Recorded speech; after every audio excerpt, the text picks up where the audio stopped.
কাজের শেষ নেই আমার। এই বলে ভাত বেড়েছি, খাবি? কি রান্না করেছো মা আজকে? ওই তো সজনে দিয়ে ডাল ভাত, করলা ভাজা। করলা ভাজা, সজনের ডাল? মা আজকে না আমার উপোস আছে, আমি তোমাকে বলতে ভুলে গেছিলাম, আমি আজকে খাবো না। আরেকবার বল, কি বললি? খাবো না আমি আজকে। খাবি না? তুই খাবি না, তোর বাপ খাবে। দাঁড়া, मगर क्यों আমার ঘরের রমন যেন কাল নাগিনী, ঘরের রমণী যেন কাল না। 10টা বাজে, ও এখনো চান করতে যেতে পারলো না। এই আমার কথা কানে যাচ্ছে? আচ্ছা মা, রোজ চান করতে হবে কোথায় লেখা আছে? আজকে চান করতে ইচ্ছে করছে না।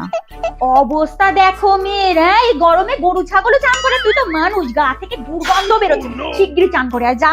চান করবি না? না তুই চান করবি না, তোর বাপ চান করবে। সোজা मगर क्यों मैंने तेरा क्या बिगाड़ा था। ধুর ব্যাং, ভাল লাগে না, একটা জামা নেই বাইরে পরে যাওয়ার মতো।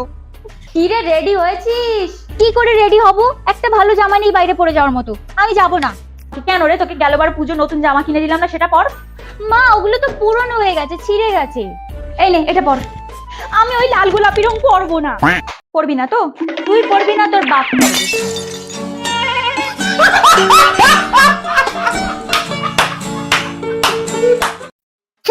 দিনটে ভরে মোবাইল আর মোবাইল।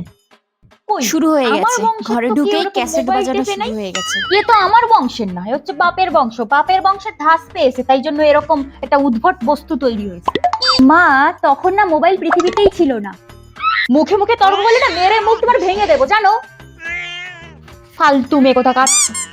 আয় মোবাইল দে তো, দে মোবাইল দে, মোবাইল দে। মা কাজ করছে, তোর রেস্ট নেই বুঝলাম, কিন্তু মোবাইলের রেস্ট আছে। দে মোবাইলটা দে। না এখন দিতে পারছি না, আমি একটা ইম্পর্টেন্ট কাজ করছি। তুই দিবি না, তোর বাপ দেবে।